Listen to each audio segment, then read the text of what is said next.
All right, I believe we are live. Let me just refresh over on my other screen here. And now we should be live. Great. Oh. All right. So I'm going to pop up my chat over here. We're going to get this popped out into its own little window. There we go. I'm going to pause this. And we should be set to go.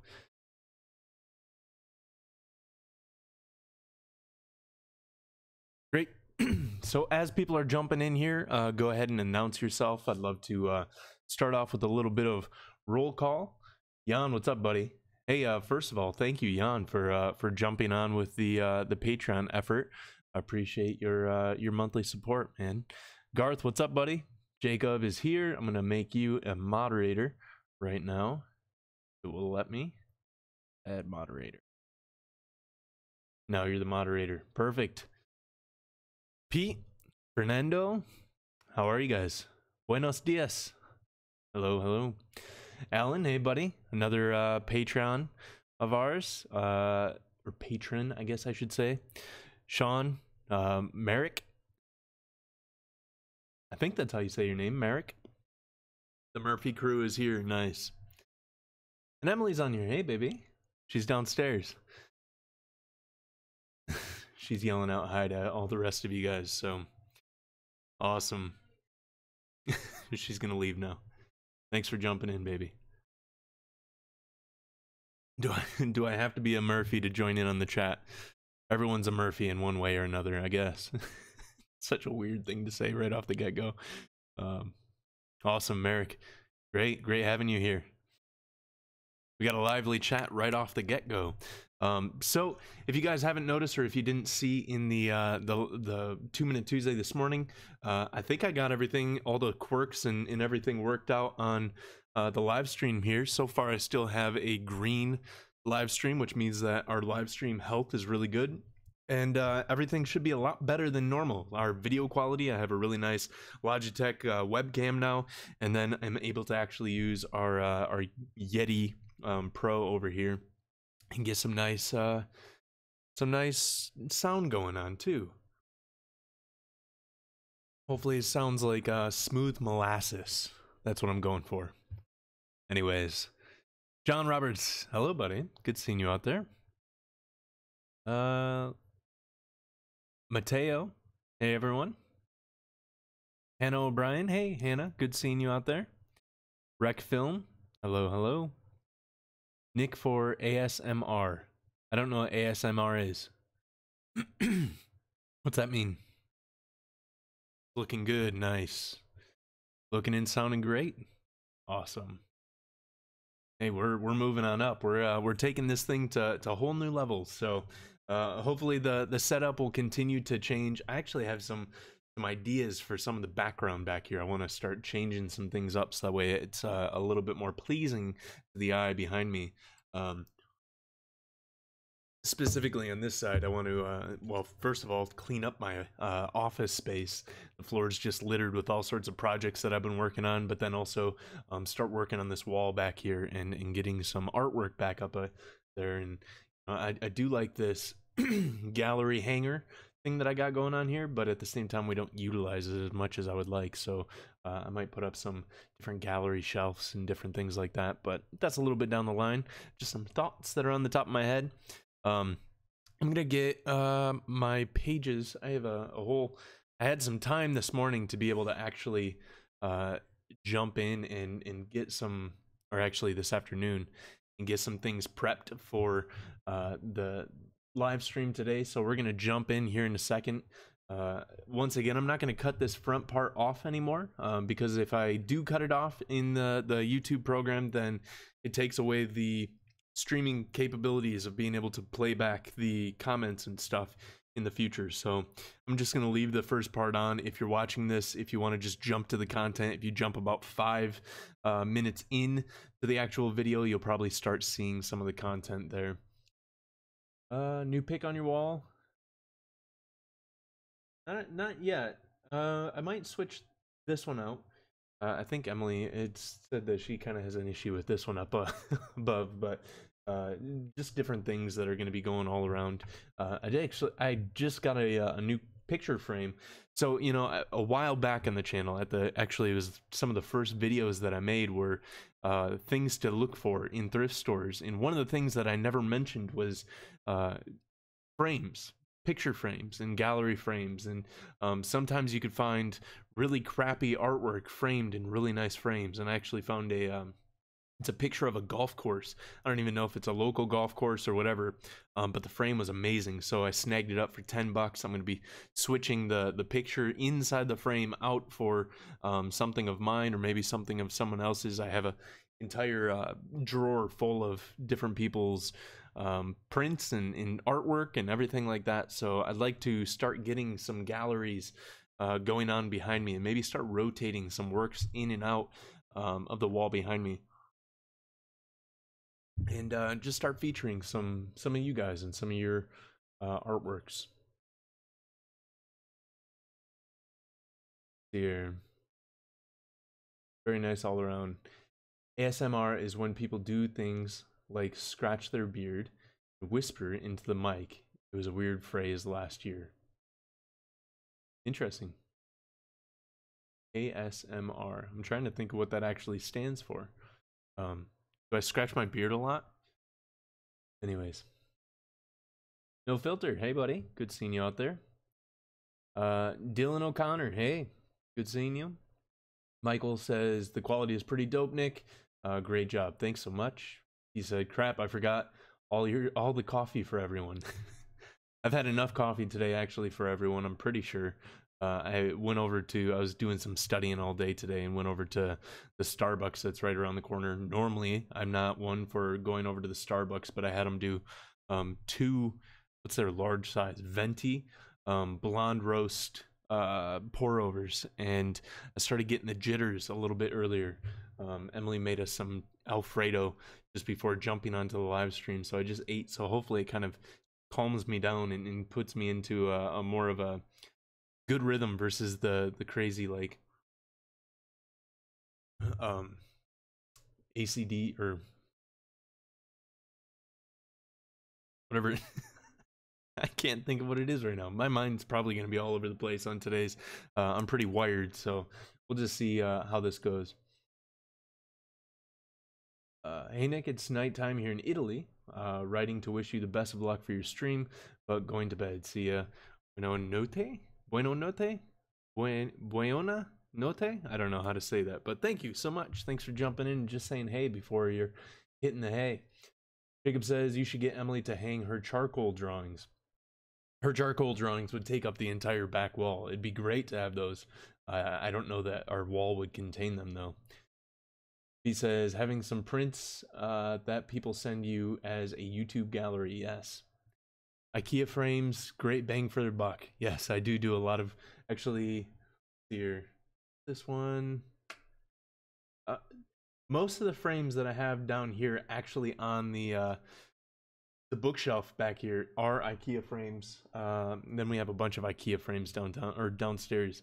I have tons of those. Excuse me. How's the trip to Paris plan coming along? Excited to see what content you end up creating out there. It's kind of on pause for now. Hopefully the Patreon efforts will help to make some international travel possible. But right now we're really trying to get caught up. Our rent just went up. We have to pay taxes and all these different things. Life happens, adulting, and so we have to get all that squared away. So we sent out our tax check today, and we're kind of back to square one. So we're building back up, and eventually I will make it out there. Hopefully, autonomous sensory meridian response. Interesting. Okay. But yes, Paris is still very much in the works. It's just kind of extended out a little bit further than I had originally anticipated. I still need to mat and frame your bird's print I bought. Nice. When you do, I'd love to see it. Great, I'm going to read a couple more of these, and then we'll start diving into today's topic. I tell Leandro you went to Starbucks. Dylan says, hey, Nick, you ever get a chance to try white coffee? No, I haven't. I haven't tried it yet. You said that Starbucks has it, right? I should have asked him about it. I'll have to. I've been looking into it a little bit. It's interesting, but I haven't tried it yet. Hey, from Kalamazoo, nice. Raphael, Kalamazoo, Michigan, like an hour away from me. That's awesome. Welcome. Garth says, can't wait to try some instant coffee in New York. Don't get me started, buddy.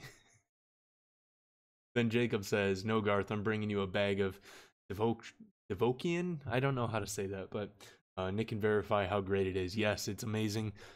Excuse me. Jacob actually gave me a bag of it for Christmas as a Christmas gift, and the beans were amazing. So, Garth, I'm really excited for you to try actual good coffee, and hopefully we will break the curse of instant coffee off of your life. I love the bodega coffee from New York Corner Store myself. What are the dates for the Chicago and the New York meetups? From Steven.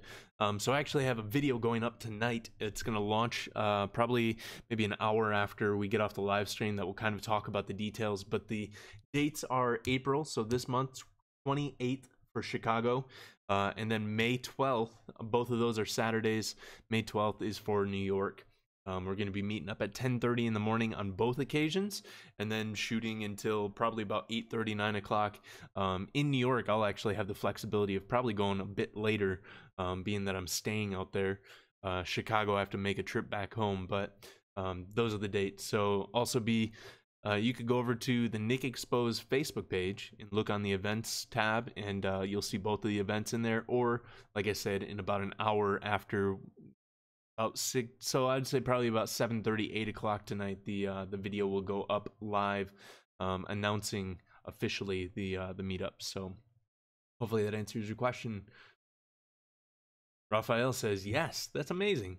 Raphael, are you from Kalamazoo? And if you are, we should get together soon and go out shooting. That'd be amazing. Dylan says, yes, I think Starbucks just started serving it last summer. If you have Dutch Bros over there, they have it too. We do not have a Dutch Bros. I've never heard of that, but sounds like such a cool name for a company. Dutch Bros. I shall update you when I'm in your time zone. Nice. All right. So now that we've done a fair amount of shout outs, if you're just joining in, actually, let me look and see how many people. 32 people that we have in here right now. Excuse me. Go ahead and right off the get-go, if you're enjoying these live streams, I always like to give this little plug because this helps for YouTube to know to push this out. If you're liking this at any point throughout, give a thumbs up. And then I also want to thank today's moderator, which is Jacob Murphy, who so many of you guys know. Jacob is a huge part of this community. A couple cool things about Jacob is, one, he and I are co-hosting the New York meetup, so I'm actually staying at Jacob's place, and we're going to be both kind of heading that whole thing up. Jacob's much more familiar with New York than I am. He lives out there. But then two, Jacob's actually coming to the Chicago meetup, and I'm super pumped for that. So he's going to be at both meetups. So he's like our special co-host of the meetups this time around, and I'm absolutely just pumped for all of that. Anthony, welcome, buddy. Good seeing you on here. Anthony will also probably be jumping in to help co-moderate today, but Jacob and Anthony are going to be our moderators. And one of the things that I was thinking through is, when I make you guys moderators, I'm just going to leave you guys moderators. So that way, whenever you're in, if one of you guys can't make it, or if whatever, we always have someone that's there to moderate. But anyways, I highly suggest that you go check out both, excuse me, Jacob and Anthony's work. So Jacob is at Jacob Murphy Photo, or is it at Jacob Murphy Photography? Jacob, let me know. I should have put that in here. And then Anthony is at raw_film_photography. But thank you guys to both you guys. Yeah. So, and we're just going to dive right into today's topic. So this morning I put up the 2-Minute Tuesday video, and it was all about really thinking about the sequencing of our zines, our exhibitions, our book projects, whatever it might be, the different projects that we're working on, and removing, or I guess kind of moving away from the hat of photographer and thinking through the single image, and moving over to the idea of a director, a cinematic director, or a playwright, or a screenwriter, or any kind of sequencing, even a musician. And the idea of moving to a place to where we're thinking about things in the idea of sequencing, and that can't always happen within the photography thought process, because photography is so honed in on making a single image and making a single image that stands out. So to find inspiration for sequencing and building projects, we need to start looking elsewhere. And yes, we can look at photo books and start looking at how other photographers have sequenced, but other photographers have learned from other areas besides just photography. And if all we do is look at photography in other photo books to learn how to sequence, which we will do in the future, we're going to start breaking down photo books and start going through the sequencing and why, at least why I might understand that they would break things down in the way that they do. But at the same time, if we only look at photo books, then all we're going to do is reproduce what's done already in photography in the past. But if we start looking at cinema, if we start looking at plays, if we start looking at music, we start to see things in a whole new light, and we could start bringing things into a photographic expression that might not have been in there in the first place, or may have been seldom approached in the first place. So I have a couple things that I really want to dive into today, but I just kind of want to throw that back out there. If you didn't get a chance to watch through this morning's 2-Minute Tuesday, that was what we dove into. So today is really about breaking free from the photographer hat and putting on other hats, and what those other hats might be. That's what I want to talk about today, and I kind of want to go into some different storytelling aspects. Right off the get-go, one of the things that I do want to say is I think I kind of mentioned it in the video this morning, I can't remember, but one of the things that I talk about with a lot of people when working through the sequencing of their pieces and working through the sequencing of their zines, I've had the privilege of being able to help through a lot of photographers kind of sequence through and build their projects. It tends to be to where we kind of gravitate towards one or two images, and we kind of want to build an entire project around one or two images, which isn't necessarily a bad thing, but unless those one or two images is a pivotal point in the story that we're trying to tell, sometimes all we're doing is trying to throw a bunch of supporting actors at a main actor, and then we just have this main actor that's sitting in a sea with no story, if that makes sense.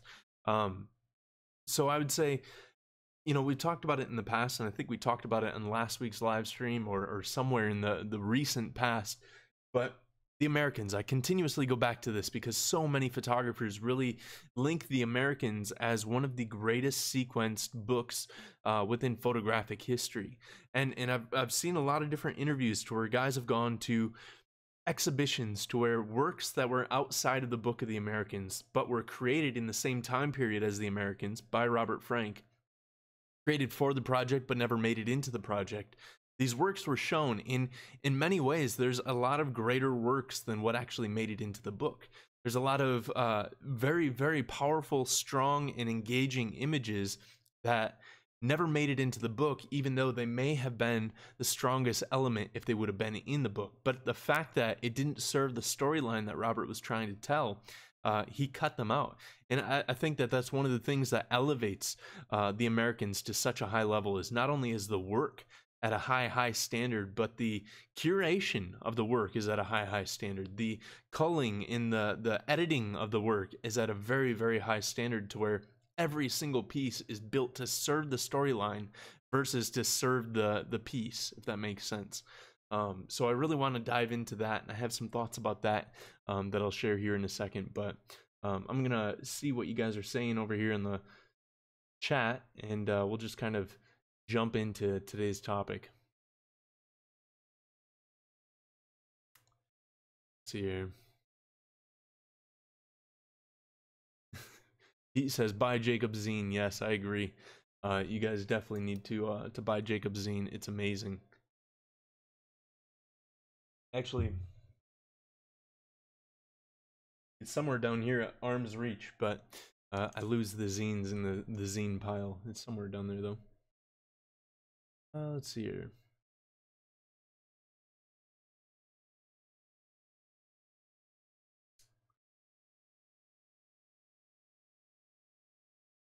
Anthony says, I'm going to try and make the meetup in the city. Sounds awesome. I'm glad everyone's interested in your zine, Jacob. It's amazing. Yes, it is. Hannah says, it's such an interesting 2-Minute Tuesday topic this week, Nick. It's made me much more aware for future projects, zines, exhibitions, etc. to sequence my work to flow and tell more of a story. You know, and I think there is different ways, Hannah. I think you're completely correct, and I'm glad that it's starting to make you think in a different way. And I think that there is a lot of different ways to really describe storytelling. You know, in the past, I've kind of equated it towards answering a specific question. And I think in answering a specific question, the answer itself, although may not be the ultimate answer, or you know, whether or not we're even trying to offer the ultimate answer, sometimes, actually, a lot of the times, I think we're answering a question with another question in our work. But at the same time, there is a consistent storyline that goes through there to where, you know, you start to build a story that answers the question. You start to build the story of another question that answers the question. So I think that there is some different ways of being able to box this up and this concept up to where it's not always like, oh, here's a story, and you know, Joe, and then Joe met Sally, and then Joe met Sally and they got married, and then, you know, it doesn't need to be a progression like that. But I think when we start thinking about what the overarching theme is, like I said earlier in the 2-Minute Tuesday, it really challenges us to be able to have things serve the storyline versus trying to serve the images, like I said a second ago. Jacob says, completely agreed with your 2-Minute Tuesday, Nick. Sequencing was so important when laying out my zine. I really wanted it to feel like a walk on the street. They had to make sense in any way you looked at it. Yes. And I think that yours did extremely well. One of the things I want to talk about today is kind of, you know, within the storylines that we're trying to tell, is introducing conflict, introducing like tension within our pieces, because I think that tension is one of the biggest things that maintains focus, that grabs focus, that really pulls us in. I mean, if you think about a movie, and you think about when it gets to the tense times within the movie, right? There's the conflict, and all of a sudden the suspense is building, and you start getting on the edge of your seat, and you're starting to draw in and in and in. And it's the tense moments that actually pull us in. It's the tense moments that actually engage us. If there's a movie with no tension, then you have a movie with no plot line and no storyline. And I think the same is within our work. And, you know, when we build an engaging piece of work, like Jacob's zine, like a lot of the other zines from the community that I've seen, when I'm looking through things, I was reviewing a book that somebody had posted up today, and they put a video up about it, and I was watching the flipping through of the book, and there was a good amount of tension in areas of the book, but then I thought that other areas kind of fell flat, and I really started to catch myself kind of drifting and wandering in those areas. And I think there's a good balance between tension in you know, harmony, I guess I would say, or relief. You have this tension and relief, tension and relief. If all it is tense, then you really have lost your tension, because now, you know, there's nothing to compare it to. You know, I think, Jacob, you did a great job with that, to where there's a lot of tension and relief within it, especially even within approaching the zine itself. I think the way that it was presented has a certain amount of tension to it, and then there's plenty of avenues to kind of escape in and find relief in as you go through it, and you can kind of, you know, find just a comfort in different images, and then you could also find a tension in certain images. And I think when we start thinking in these terms, and we start going through and going, I kind of talked about it on the editing video for how to design a zine, is this idea that, you know, when you watch TV shows nowadays, or when you watch even commercials, just pull up a commercial, watch a 30-second commercial, and watch how many times the screen in the image in the screen shifts and shakes and moves, and it's cutting to different scenes, and it's cutting to close angles, far away angles, and there's this constant movement, and there's this constant tension release. And once you start realizing these things, and once you start noticing these things in commercials, in books, in whatever it might be, you'll start to see things in a different way, and all of a sudden you'll start to realize, why is this actually maintaining my attention much more than something else. One of the things that I've been trying to get back into the habit of with my videos is doing different cut sequences and having different b-roll and different things like that that kind of break away and kind of reshift and kind of re-allow your eyes to focus, and then back to me in the monologue, and then back to whatever it might be. And it's these things that constantly keep our attention drawn in, and the success of a zine, the success of an exhibition really depends on this ability to maintain and to direct and to manage, I would say, the viewer's emotional response, their visual response, and all these different things. So I'm going to stop talking. Well, I'm not going to stop talking. I never stop talking, but I'm going to start moving through some of these comments. Garth says, I know when I'm putting my zine together, I was originally trying to work it out around 2 specific images. But as I got further into it, it became less about those 2 images and more about showing progression. Nice. J Deb says, sequence can be creative spiritually. Built in the moment of a scene, work the scene on a spiritual realm, disconnect from the world realm. I completely agree with that as well. I think that there's a lot to be said about that. J Deb, if you want to kind of expound a little bit on how you would break that down, I'd love to hear that. Pete says, I think that is where I was stuck on my layout for the zine. I wasn't sequencing images together and just making it go off the grid. Yeah, you know, and I know a lot of people, and I've had guys that have even told me that they kind of refuse this type of model of building a structure, and they just really just want to have a piece that kind of shows the work that they've created. And, you know, it just kind of, they just put it in there, and I don't know. I mean, there's a natural tension that kind of falls when you just allow pieces to sit next to each other. But at the same time, I think unintentional tension can oftentimes kind of play against us versus for us.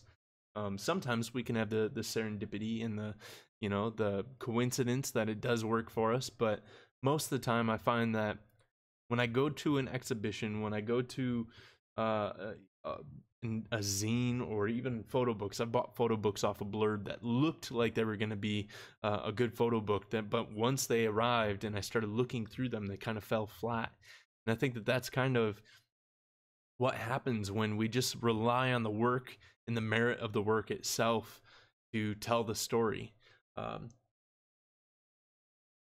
think there's a beautiful thing that once we start pairing up work to work, it starts to building a greater and a larger storyline, if we utilize it in that way. So, you know, the other way isn't necessarily bad. I just know that personally, my attention is more held captive by work that's very intentional, work that's, you know, built with a concept of tension and release.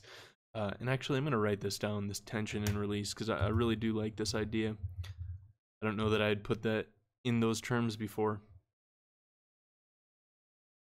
All right. Jan says, honestly, I wish I bought Robert Frank's America to look through it. I did find Peru by Robert Frank, and I love closeness. Love to closeness he uses, the closeness. Nice. I haven't seen Peru, but if it's anything like the Americans, I'm sure that there's quite a bit of just beautiful sequencing in there. You know, and it's one of those things to where Robert Frank's book, The Americans, the first time I got it and I went through it, I was kind of let down. I'm not gonna lie, you know, the first time I went through it, I just didn't get it. But it was one of these things to where the more that I went through it, the more that it just kind of unraveled itself to me, and I started to see it in these different acts within the thing. It's very interesting. I think I heard a critique on it, and it was talking about how the different sections of the Americans are all started off by an American flag. And all of a sudden, when you start looking at it as almost these chapters within a storyline, these chapters within a movie, it really kind of starts to develop and open up to itself. And you start to see where there's these chunks that are kind of segmented off, and you could start approaching it in different ways. And it's just so interesting. It's a book that I've constantly gone back to, and obviously I've referenced it so many different times, but it's one of those ones that every time I go back to it, it kind of unfolds itself a little bit more. And I really do kind of, I want that for my work as well. You know, I want when somebody goes through sketches of light, or specifically the larger zine, the My Kind of Town, things I love is when people send me a response back and go, you know, the first time I enjoyed it, but the second time or the third time, or when I actually approached it with jazz music in the background and I put on a, you know, Kind of Blue by Miles Davis and then approached it, it started to open up and, you know, kind of flower out and bloom out a little bit more. And I just absolutely love that. And that's what I hope to have from my projects. That's what I hope to have from the sequencing of my works, is something that could be reapproached so many different times. You know, I talked about the Godfather trilogy on today's video, and how Emily and I were watching through that. And this is actually, I'm not, you know, if I'm completely vulnerable, this is actually the first time that I ever watched through the trilogy. Believe it or not, I know it's such a cult classic, and so many people, you know, rant and rave about it, but it took me a while to get around to watching it. But another trilogy that is one of Emily and my absolute, and I'd probably even say is our absolute favorite, is the Oceans trilogy, Oceans 11, 12, 13. I even like the original Oceans back in the 1960s with the Rat Pack and those guys, but specifically the modern version. The trilogy is just amazing, and every single time we watch it, it just envelops, you know, unfolds in front of us, and it's a storyline that we can continuously engage over and over and over again, and we don't lose its luster. You know, we don't lose the excitement that we had the first time that we watched it, or the first time that we watched it together, or anything like that. There's so many different running lines that we use within our marriage even, and you know, it's one of these things to where it's the storylines like this that can be approached time and time again, that continue to unravel in front of us, that continue to tell a greater story in front of us. These are very interesting things, and this is what we should be, at least in my opinion, should be looking to do within our photography, within our projects, within our whatever it might be. Jacob says, yeah, absolutely. I think once you've got an almost full story, you will find the areas that need to change or become stronger, and then you can go out with the intention to fill those gaps completely.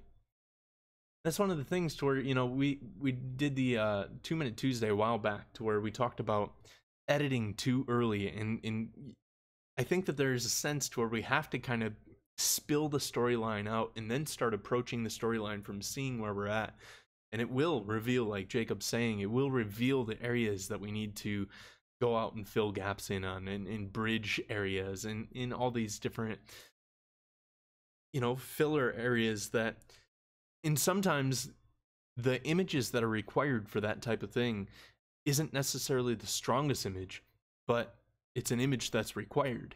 You know, and even an image that fails on its own can become a required image within a larger body of work, and becomes the glue that holds segments together, the glue that bridges connections between the subject that you just introduced and the environment that you're introducing, or whatever it might be.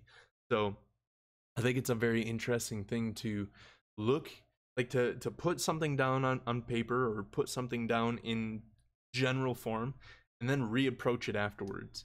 Not trying to edit on your way through, but getting it to its kind of bare bones status, and then starting to see what it requires and what it calls out to.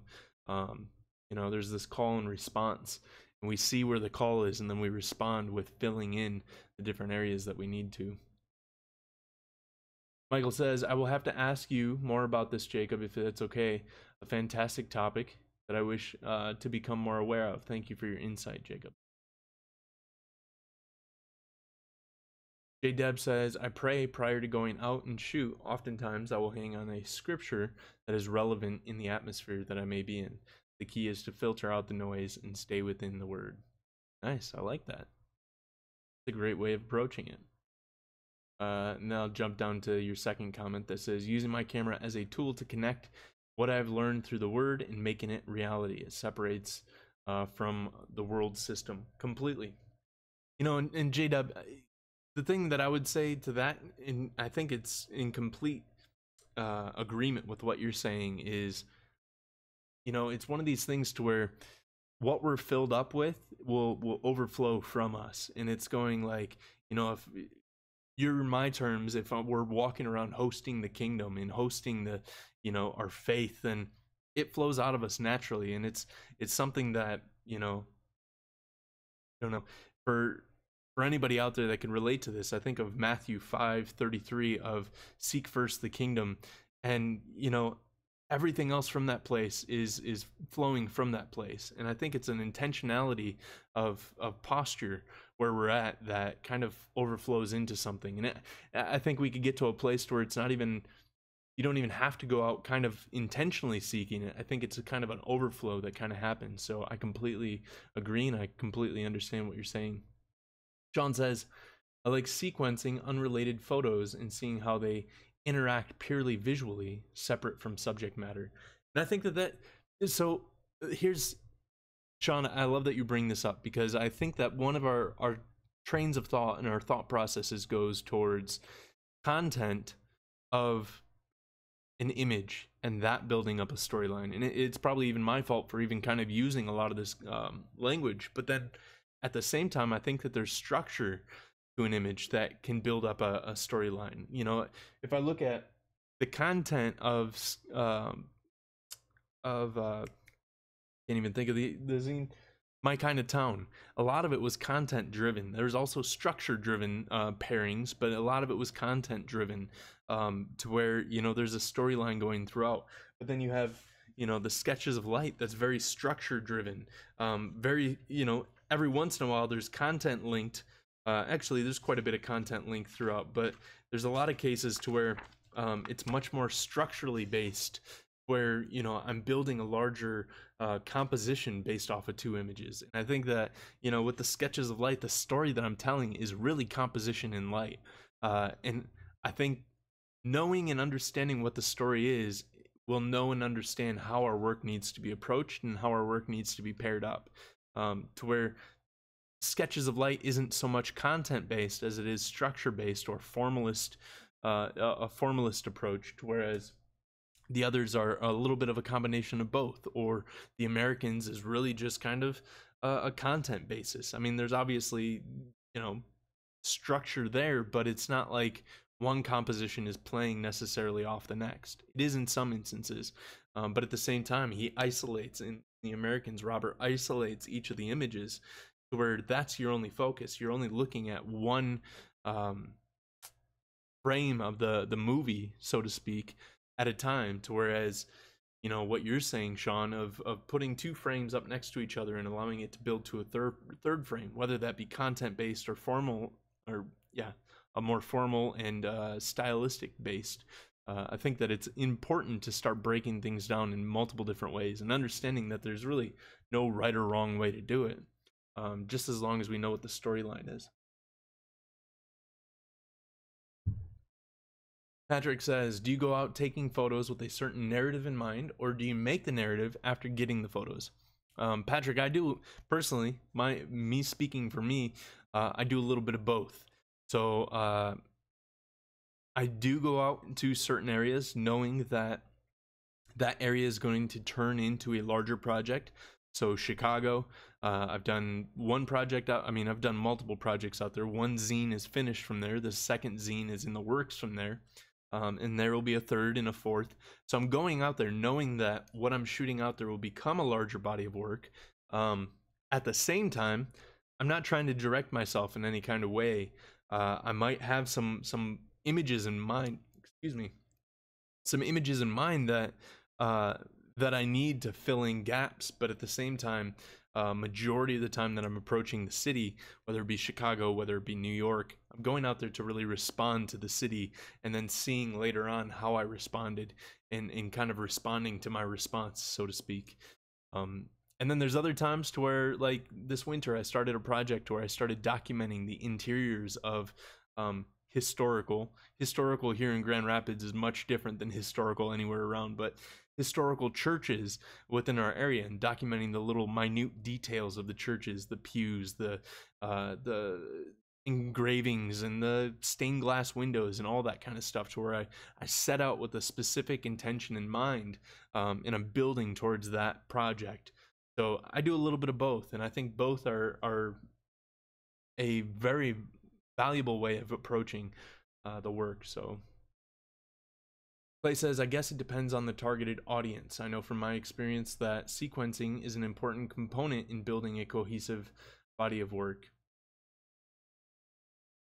Clay, I have a thought on that, and I know that this is a while back in the thread here, but Clay, I'd like to hear a little bit more about what you're talking about with that, because I have some thoughts on that. I don't want to start jumping in because it could sound like an attack to what you're saying. I do kind of think that regardless of the targeted audience, human nature still comes into play, to where we approach things in a very, very similar way. So yeah, I'd just like to hear a little bit more about what you're talking about. He says, Patrick, I try to create a narrative when I'm out shooting. It keeps me motivated and on track. Rydell says, thoughts on long form projects. I'm curious to know what you mean by long form projects. I think that could be construed in a couple different ways. Where long form projects, as in series 1, 2, 3, 4. I'm thinking of, I don't know, I'm trying to think of a book series. So, like this book series by Bart, he has this flat 6 love affair, and he goes through, and it's just a catalog of people in their Porsche 911s. Beautiful, beautiful books, by the way. These books are wonderfully printed, and I think he has like 4 or 5 copies of these out now, and that's a long form project. Or there's things like I don't know, I'm thinking of this Bruce Davidson book. Actually, no, this is all built in 1 year. Okay, anyways, there's a bunch of different books where, it's 50 years in the making, 60 years in the making. Actually, the Elliot Erwitt book that I have over here, Museum Watchings, amazing book, by the way, is a compilation of a project that he worked on, to where every time he was in a new city, he'd go to the museum and just watch people and photograph people and build up towards this project. So I think that there's a couple different ways, and I think long-term projects are a beautiful thing to have, especially to balance between long-term and short-term projects. When I get burnt out on a short-term project, I like going back to a long-term project and continuing to build that forward. McBee says, is stuck in my zine creation. I think it's supposed to be, I'm stuck in my zine creation is the choice and the qualification to mix black and white with color photos, or just bring black and white. Feels almost forbidden to mix. I would say in a lot of books it's not mixed, but I'm trying to think if I have.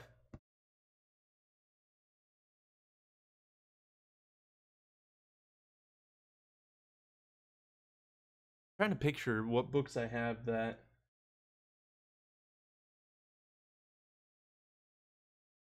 I don't know. I know that I do have some books that are a great mix of both. And if you reach out to me on Instagram, I'll find some pictures of some and send them over to you, because it can be done extremely well. So I wouldn't let it hold you up.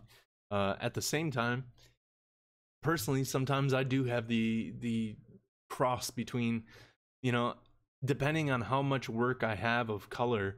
So with the body of work that I created in Maine a couple years back in 2016, majority of the work that I shot out there was black and white. And I shot a good handful of color rolls, but the amount of keepers, I guess I could say, from coming back was far, far less on the color side. And being that the weight there, the small handful of color compared to the large handful of black and white, it does feel unbalanced. And balance and rhythm is one of those things that I really seek and search for within my project. So it does make it a little bit more difficult for me to actually like sit down and sequence through and build something based off of the both of them. Now on the other hand, if you have 25 color and 25 black and white or something around there, and you could build a balance off the two. I think it could be done extremely, extremely well. Rydell says, anyone else get inspired by music, film? If so, what specifically? Yeah. So let's see here. Sean says, Rydell, I love this is on the long form projects. Let me read this comment and then I'll jump in on the music. I love long form projects. They allow you to keep making images differently and see how you can build different sequences with the body of work. Yes, I completely agree. And music is a huge, huge part. You know, the first zine that I ever put out was based off of a jazz composition.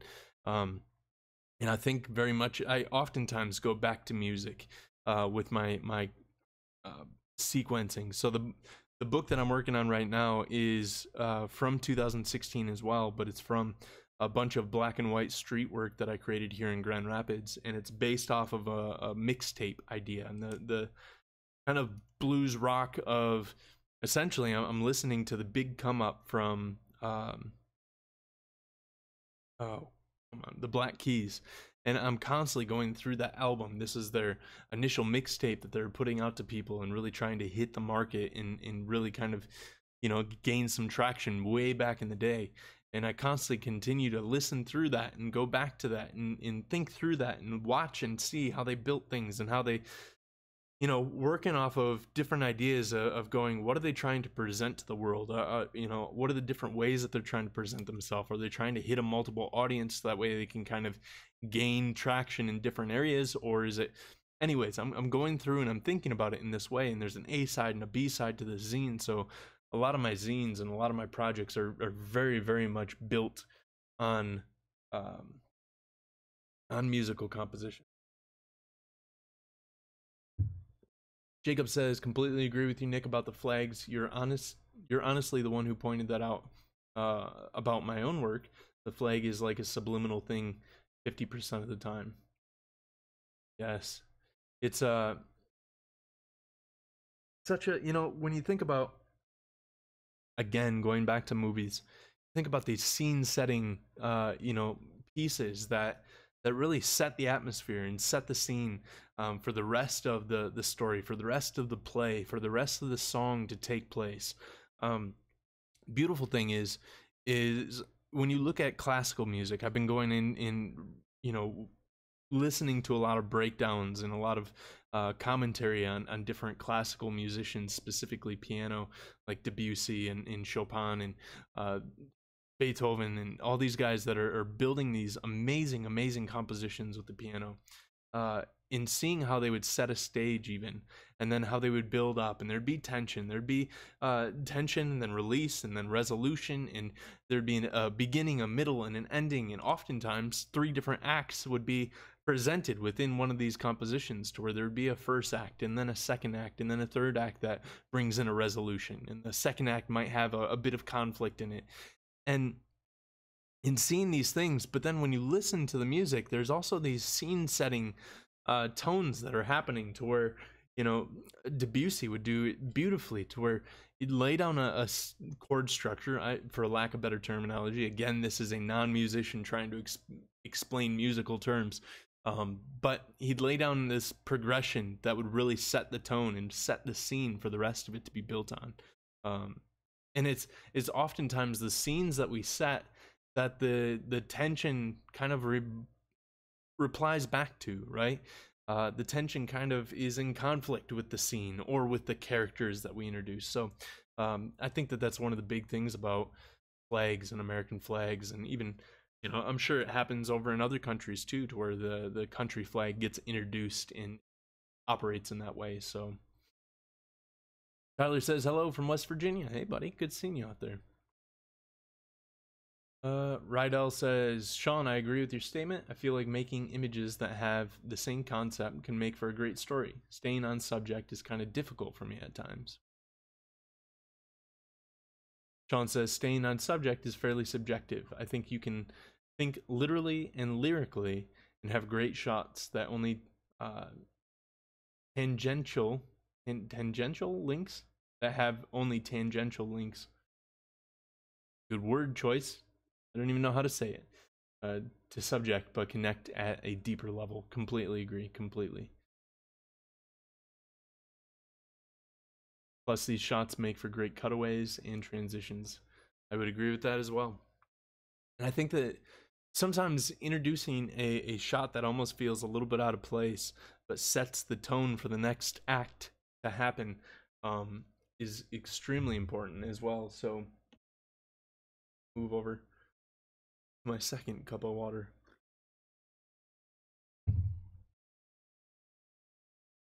Tyler says, I think it's awesome the way that you incorporate your faith into your videos. Thank you so much. Appreciate that. I can't help it. It's just it's a large part of who I am entirely. Clay says, it's like construction of a song.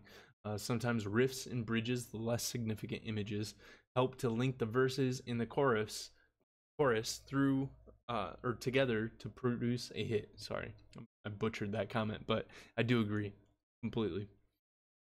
Michael says, I'm going to have to go to sleep. Just got back from an operation, but couldn't miss the TMT. Michael, I hope you're doing all right.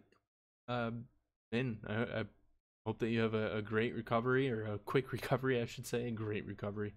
That too. Oh, caffeine's starting to catch up to me. Great content, Nick, and thanks for the discussion too, Jacob.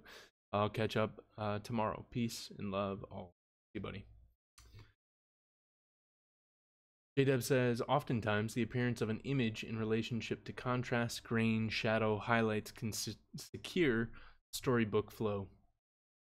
I do think that there's a way that, visually, a storyline can continue through. Absolutely. I do think that there's running threads of contrast, grain, soul, shadow, whatever you want to talk about within the image. I think that those linking storylines within the construct of the image can really play off well. Again, I go back to the Sketches of Light, to where it was really based around this idea of building a flow of composition more so than a narrative of any particular subject matter apart from light and shadow. Like, light and shadow in composition was the subject matter, so in a way the subject matter has to be the light, shadow, and composition. So that is the running thread all the way through.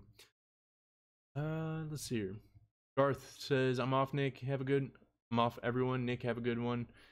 Shame I'm on the early shift tomorrow. Oh, bummer. I'm struggling today. This is the last time I have this much caffeine before jumping on, because I think I'm having like a caffeine crash. I think things in my head and then they don't quite come out of my mouth. Anyways. Luke Synthetic. Hey, Nick, just joined. Hey, live chat guys. Welcome, buddy. For everyone that didn't see the shout out in the 2 Minute Tuesday this morning, Luke's actually jumped on as an executive producer of the channel over on Patreon. So thank you, buddy. I appreciate that. Thank you to everyone who's given support over on Patreon. I really do appreciate it, and I'm excited to see where Patreon takes us. Here. Rydell says, J-Dub, also, if you shoot color, that can have a huge impact on the playout or page layout, storybook flow completely. And, I think of the works by Joel Meyerowitz in his different books on color.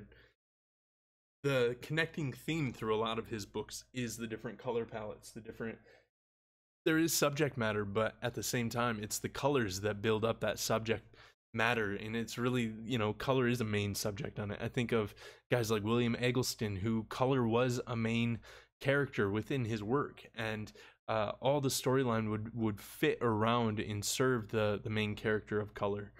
So I think it's huge.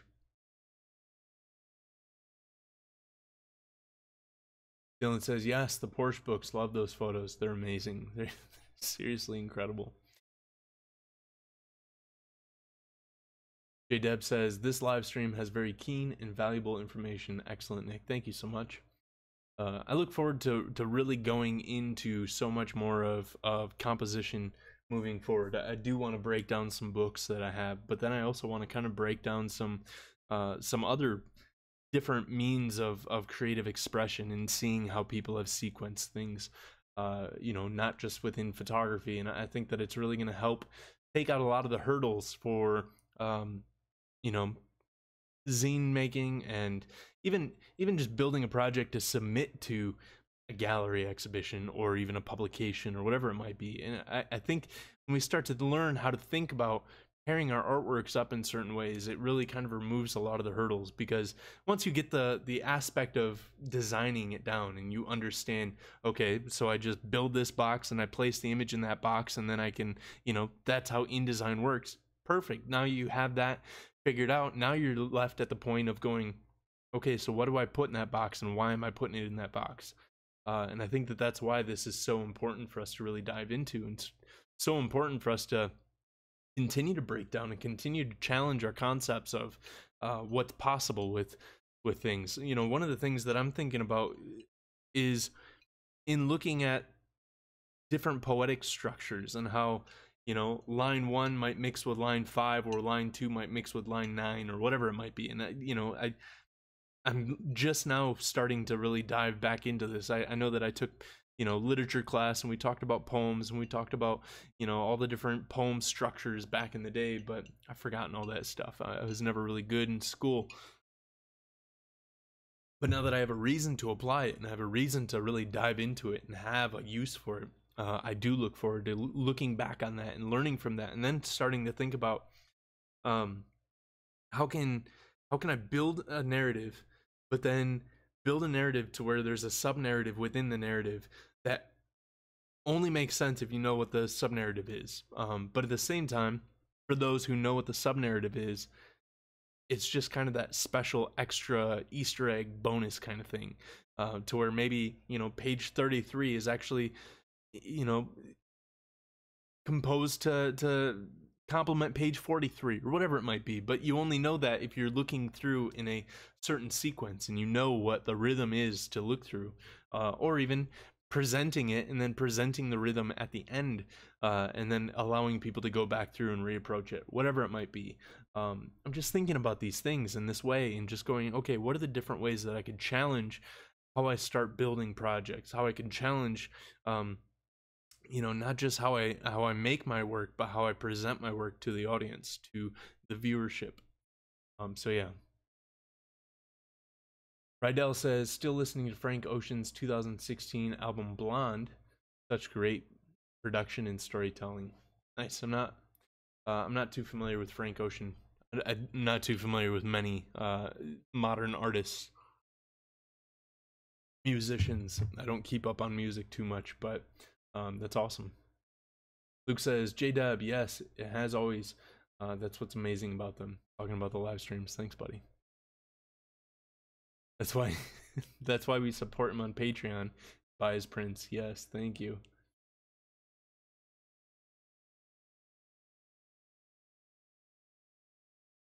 Dylan says, I'm putting together a biographical profile on an old building in my city. I definitely need this to get my mind away from my yearbook days of composing images in a set way. Yeah, yearbook, which, again, sometimes there's merit and sometimes there's necessity to doing things in a linear progression of timeline.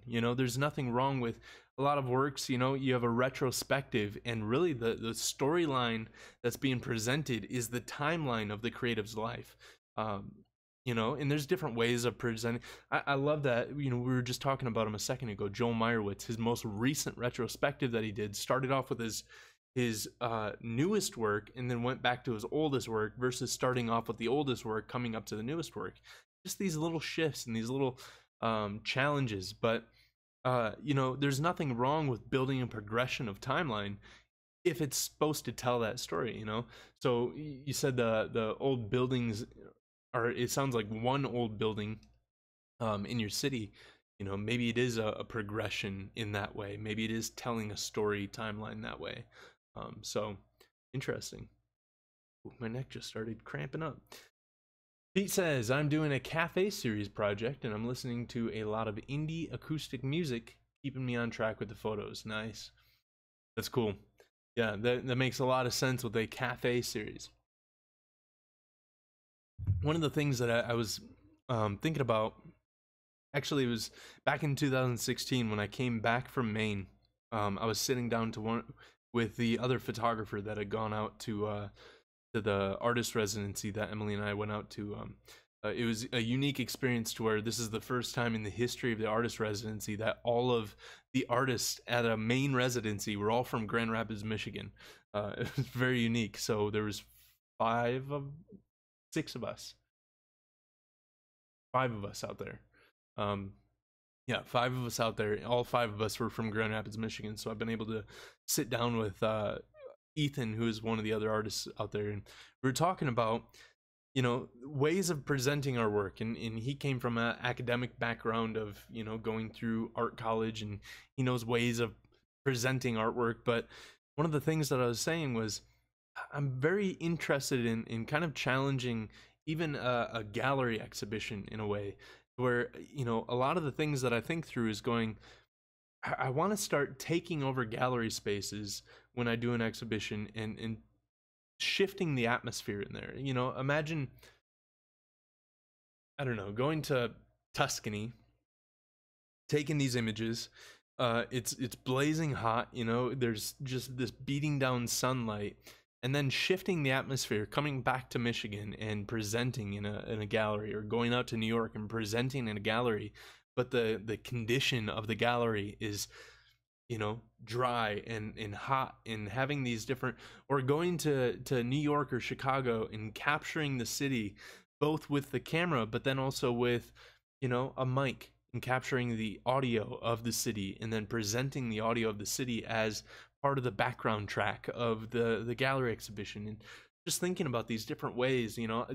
So Pete, you're talking about this cafe series and then listening to the certain music. What if, you know, when you present that cafe series, either it's presented in a cafe to where it just plays off the atmosphere anyways, or you take over a small gallery or a large gallery or whatever, and you present it in, you know, you put the music on in the background and you start creating an atmosphere. You move in and you put in, you know, cafe table and seats, and, you know, you have somebody there as a barista serving bagels and whatever. You know, it's just these different things to where I just like challenging the ways that we present our artwork. I like challenging the package in which I'm delivering the work that I'm creating to whoever it is that's viewing it and experiencing it.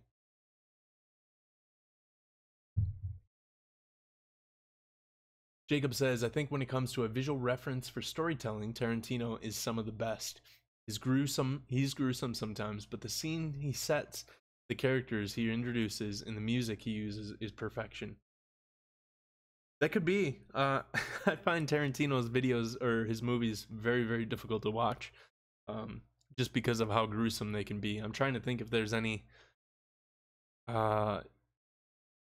What was the ones that he did with Banderas, Antonio Banderas? Was it in? I think it was Antonio Banderas. Oh, it was oh, I can't think of what it is right now. The mariachi. What's the mariachi movies? Anyways, I think those are the ones that I you know, those are the only ones that I've been able to stomach of his. But at the same time, I know that, you know, he's another one of those cult directors that so many people absolutely love. So Christian Miller says, how do you find stories and material worth sharing in a project within your own town? Just curious on your mindset with these kinds of projects. Christian, I have a video that I talk about conversations, and it's the thumbnail just says conversations. It's over a picture of a face.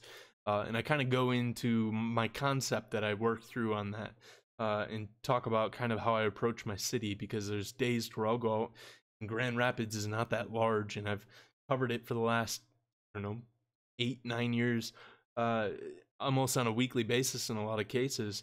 But there's always these conversations that I'm having with the city. There's always these things where I'm trying to take it layers deep. And I'm trying to go, okay, so there's a certain aspect of my city that I believe that I know to be true about it. But perhaps there's something else that I haven't experienced, and what might that be? And that kind of expresses itself in a lot of different ways, but I take that conversation and I just run with it. And I continue conversing with the things that I'm shooting on a regular basis. I'm walking by the same buildings. Sometimes I'm walking by the same people. And yet at the same time, I'm looking to see where the level of intimacy within the city is, where the level of intimacy within the buildings that I'm walking by. Um, you know, if we talk about it in the sense of doing a portrait of someone, you do a portrait of someone, you start off kind of wide, you do an environmental portrait, you get them in their natural habitat, and then you start to move in and maybe you do a 3/4 portrait. Then you do a headshot, or, you know, then you start going into like the details of their face, and then you might hone in on like a freckle or something, and just these intimate areas of a portrait, right? You know, you might photograph their ear, whatever it might be. But it's this layers deep to where you start moving from an idea of having this surface level conversation into a place of intimacy with what it is that you're shooting. You know, and sometimes we hear intimacy and we think about it in a sexual way, but I'm not talking about that at all. Talking much more on the level of like revelation, almost, of what am I revealing about myself to the thing that I'm shooting, whether it be inanimate object or whether it be somebody, and what are they or it, what is it revealing to me, and just kind of taking that conversation a little bit deeper. So I highly suggest checking out that video. It's I think 15 minutes of me just really diving in deep to that whole process and thought process that I think through. So let's see here. Pete says, Nick, was Sketches of Light. Oops, where'd it go? He says, Nick, was Sketches of Light shot entirely on the iPhone, and did you mix any film in too? Yeah, the entire project is all iPhone shots, and it's all edited on the iPhone. So it's all shot with the Filmborn app most of the time, and then edited with Snapseed. And so every single one of the images on here, you know, I kind of fall into the trap of, you know, we talk about gear and we talk about how gear doesn't matter, but then at the same time, in certain instances and in certain ways, gear does matter, you know, gear that inspires us. And I fell into the trap of really discounting my iPhone and discounting the camera on there as, you know, kind of a toy camera. It's not worth creating anything good out of. But then I wanted to challenge that and go, you know, I do have a love for film. All of my personal work, or all of it that isn't shot on an iPhone, 99% of my personal work is with film. But then there's also this tool that's in my pocket that I do use to create when I don't have the Leica, when I don't have whatever it might be, any of the cameras that are up over here either. So using that to build a narrative, using that to share something with the rest of the world, I really wanted to challenge myself on that. Let's see here. Rydell says, Jacob, some of the scenes from Blade Runner 2049 has a unique aesthetic. Roger Deakins makes color look so good. Alan says, Pete, all on the iPhone. I got my copy in the post just yesterday. Impressive. Nice.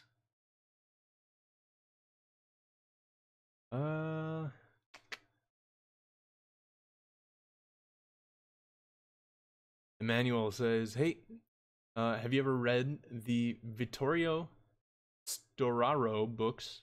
Photography director of Apocalypse Now. Very cool information about color and shadow and its narrative. I haven't, and I'm going to take a screenshot of this right now because I do want to look that up.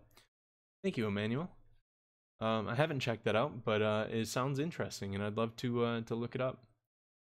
Rydell, take care, buddy. Probably already gone by now, but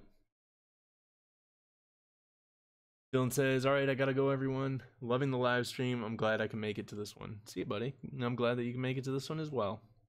Desperado, thank you, Pete. Yes, Desperado. That was the one that I was talking about. I haven't seen those in so long. I need to watch those back. But that was Tarantino, right? That was a... Is that a trilogy? I think it started off, the first movie was about the mariachi, right? And then the second movie was Desperado, and then I don't remember if the second one was the I don't know, I forget, but I do remember that I really like those. Jacob says, I've got to go, but good live stream. Talk to everyone later. See you, buddy. Tyler said he just ordered Sketches of Light. Nice, thank you, I appreciate that. Thank you for the support. And if you guys want to pick up your copy, you can go over to twostopsapparel.com, look under the zine section, and that's for sale over there. So I do have a handful of those left. before they're all out. Andrew, welcome, buddy. Good seeing you. Let's see here. Wonder how many people are still on here. We got 22 people in here. Let me do just a quick little break and say, if you're liking this content, give it a thumbs up.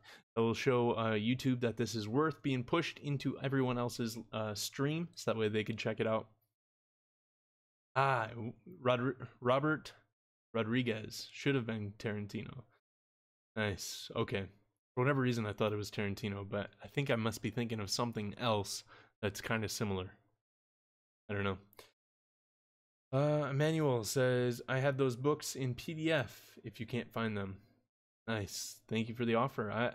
I'm sure I could probably find them. I'm going to check over on thrift books and in the different sources that I look for them, but I appreciate that.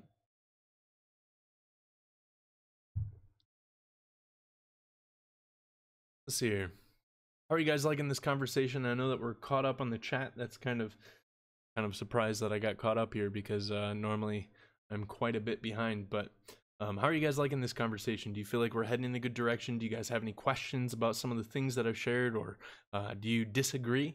Like, sometimes, I wonder if people are out there disagreeing with me and just afraid to share it, and I'd love to hear it if you do as well. So I have some other things that we could go into, or if you guys want to just start asking some general questions, we could do a general question and answer for the next 15 minutes, but Clay says, wonderful topic and great virtual conversation. Thank you so much. I absolutely love this kind of conversation. These are the things that kind of fuel my creative drive and passion. So I always love that you guys can come along for the ride with these. He says, great chat. I'm headed out after doing some more shooting. Nice. I'm heading out after to do some more shooting. Very nice. Pete, what are you shooting today? If you haven't already left. And then while you're answering that, I'll kind of talk about where I want to kind of go in the future, is talking about the story arc. So 3 acts to every story kind of thing. Sean Miller says, love the chat today. Thanks, buddy. Appreciate it.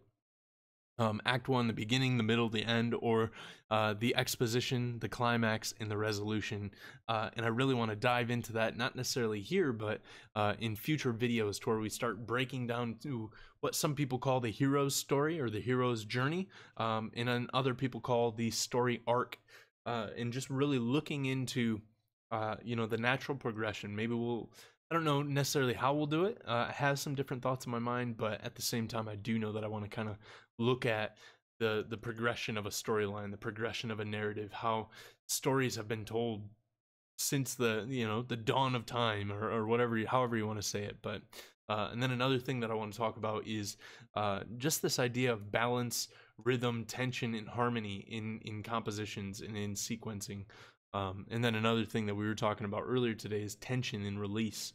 I just think that these things are really some great ways for us to be able to go with the conversation in the future, for future videos and future live stream conversations, that I think is really going to unlock a lot of thought process and challenge us in some good ways within our sequencing and story building. He says, have to finish some more light and shadow work for a friend of mine's literary magazine he is doing. Going to have about 10 pics published in it. Nice. That's awesome. Congrats, by the way. That's amazing.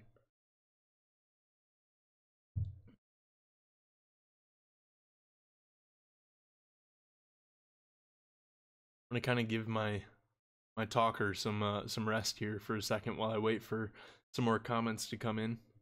Sometimes I feel like I'm talking ahead of myself, so I want to kind of take a second to breathe and see where you guys want to go with this conversation. We got about 13 more minutes left. Also, how's the live stream been for you guys? Has it been like unhindered? Has there been any kind of hiccups with the live stream? Audio still sounding good? Video still looking good? I'm very curious to hear. On my screen, it looks really good, but at the same time, I don't know if my screen translates as well as what you guys' screen is translating. He says, I'm headed out. I don't have much light left and have to drive a little ways to get there. All right, see you, buddy. Good having you in here. Good chatting.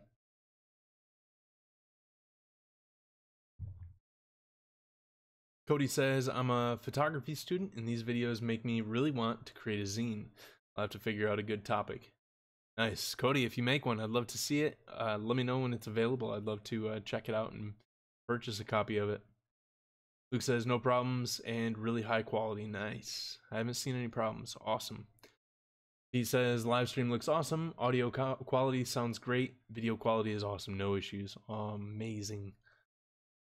You guys don't know like how excited I am to have this whole setup. I've had this setup, like I purchased this mic a while back. I think all of this got purchased in January, and I've just been sitting on it. If you guys know, we did some live streams back in the day to try and work through it, and my internet was really crappy, and now I got amazing internet, and then had to work out some other issues. But like, I'm so pumped to have this setup working, because we're going to be able to dive into some really cool things like interviews with other creatives and everything like that. So this is going to really open up a lot of possibilities and a lot of opportunities for the channel. Alan says, great live stream. Even though I haven't commented so much tonight, it was super interesting. Nick, the story arc video idea sounds good. Also, gotta go work in the morning. See you guys. Excuse me. See you, buddy. Thanks again for being a patron of the channel. Appreciate it, buddy. River Rock Photos says, I'm gonna have to watch from the start. Got here late. Yes, a lot of good content that we covered today. Hannah says, sorry missing out for a lot of the live stream. Had to have some medication. Sorry to hear that. But hopefully you'll be able to watch back through and catch up on a lot of what you missed. Sandra said, just had a short talk to a friend about your channel, and he was like, the guy should wear his hair open to get more females into analog photography. You mean wear it down? That's funny. Yeah, maybe maybe that's the bridge to being able to speak to more of the female photography market, is if I let my hair down a little bit more. That's so funny.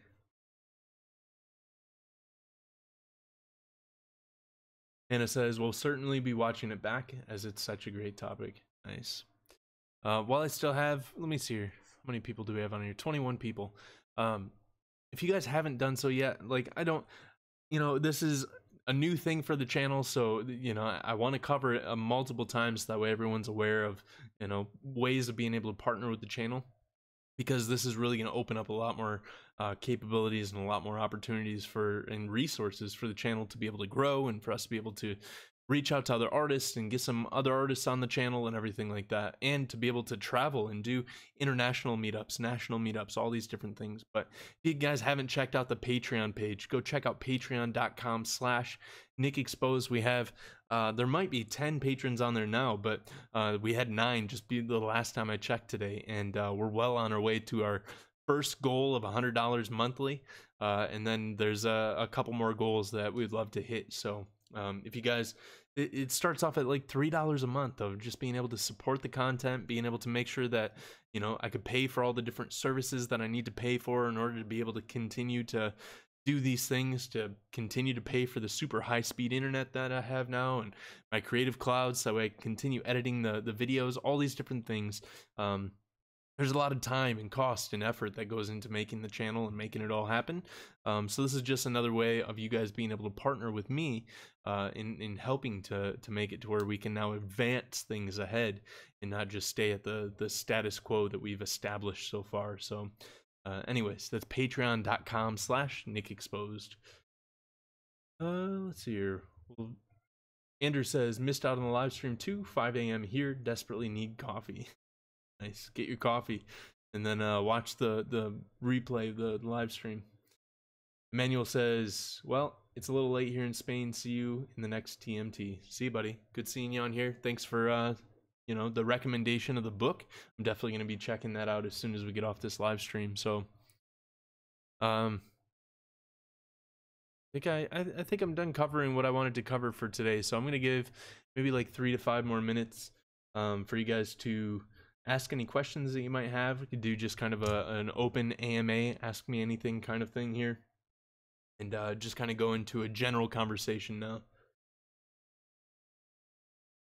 my brain's kind of burnt out on all the talk about storyline and everything.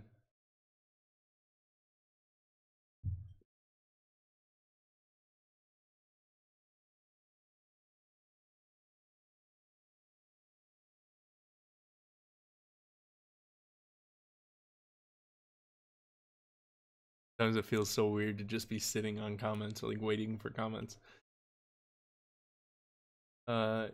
You look deeper into rhizo printing? I looked a little bit today when you told me about it, but I haven't. I was studying all day, so I didn't really get too much into it, but I will. What is Patreon and how does it work? So Patreon it's a monthly donation platform, really is what it is. So if you consider, let's see here, maybe like GoFundMe. If you're to take like GoFundMe and Kickstarter and combine them, because with GoFundMe, it's just a way to be able to donate to people, right? GoFundMe, you can go and give money. But then if you imagine that as a monthly platform and then take the rewards levels of Kickstarter and combine them, it's a way for you to be able to come over and go, Nick, I support what you're doing. I'm going to pledge $5 a month towards the channel. And at $5 a month, excuse me, I get access to this extra content.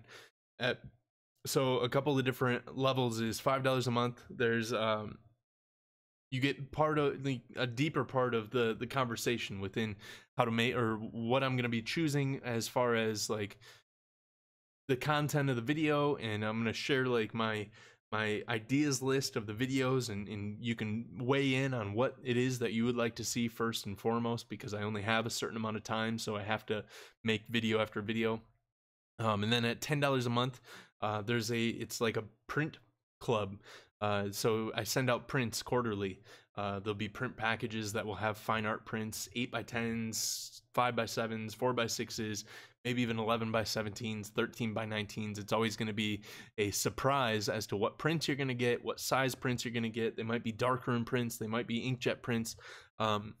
So there's a lot of fun things to do with that. And then at $15, you become an executive producer of the show, which you get shout outs on the channel. You get linked in as an executive producer, and you're helping on a higher level to make these videos happen.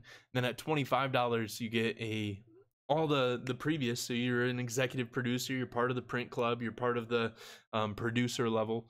But then you also get like early access to zines. So everyone at the $25 mark gets the first run of zines. So anytime I make my next zine, the first batch gets shipped out to the patrons at that level.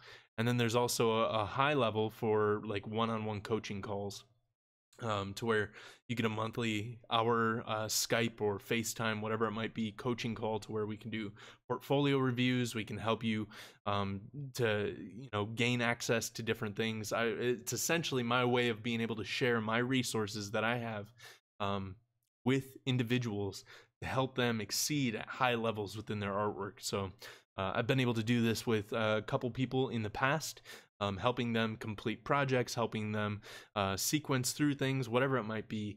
I come on as a consultant to them. So you get an hour-long coaching call, and then we also have a private community that you'll be added to where we're going to be constantly challenging each other to hit those high exceeding levels. So yeah, sounds like I answered your question, but anyways, yeah, so thank you to everyone who's already become a patron. Let's see here. What's your favorite black and white film developer? I mean, right now, I don't necessarily know that I have a favorite. I have ones that I'm using currently, and right now it's HC110. I've been really enjoying the grain structure. It's always at this point in the live stream that my nose starts itching. I don't know what it is. But HC110, I use dilution B, which is a 1:31 ratio. And I spike the temps quite a bit, and I just like that. Gives me the look I want. Mateo says, hey Nick, do you have any experience with the Rollei 35S? I'm gonna buy one tomorrow for a ridiculous price, and I'd love to hear your thoughts about the camera. Yeah, they're great little cameras. I've never shot a roll through one. I've been able to shoot a frame on a buddy's, and then I've played with them at the camera shop quite a bit, but yeah, they're amazing little cameras. I highly suggest them. I mean, it's what do they say? It's the smallest manufactured fixed lens rangefinder camera out there, or whatever it is. So, and I know it's zone focus as far as I know, as far as I remember. But a great camera. I've been looking for one at a good price. I had found one at a good price up in Traverse City here in Michigan, but we didn't pull the trigger on it, and I kind of wish that I did. Next time we make it up to Traverse City, I'm wondering if it's still going to be in the case, because if it is, then I can make a ridiculously low ball offer, and I know that they will take it. So, anyways. And I think that this is it. I think we can wrap up right now and finish off. It's a zone focusing camera. Yep, perfect. So much. Anyways, I'm starting to like crash, guys. all the caffeine in me is like, it's kicking in, and I'm just like, or it's not kicking in. I'm just dive bombing. So under $30, that's amazing. Thank you guys. I appreciate you guys. I love you guys. And this is a fantastic live stream. I absolutely love the conversation that we have here. This is gonna like process, and it should be posted up within like, I don't know, 10 minutes from now. So if you guys enjoyed this conversation, I really ask that you go and kind of share this morning's 2-Minute Tuesday with someone, and then share this conversation with other people, so that way they could benefit from the conversation that we had, and really start thinking about sequencing in a whole new way for themselves as well. So thank you guys. This is amazing. And yeah, I'm so happy that this live stream worked out the entire way. I was kind of nervous coming into this thing, thinking that it was going to cut out, but it made it all the way through, and here we are on the other end of it. So thank you guys. I love you guys, and I'll see you guys on the next episode. Peace. Oh, also be watching for a video to come out in about probably 30 to 45 minutes, to where it'll be all about the upcoming meetups. So I hope that you guys can make it out to the upcoming meetups in Chicago and in New York. And if you can, follow that video or check that video out, and then let me know over in the events tab over on Facebook. So thank you guys. I'll see you guys later. Peace.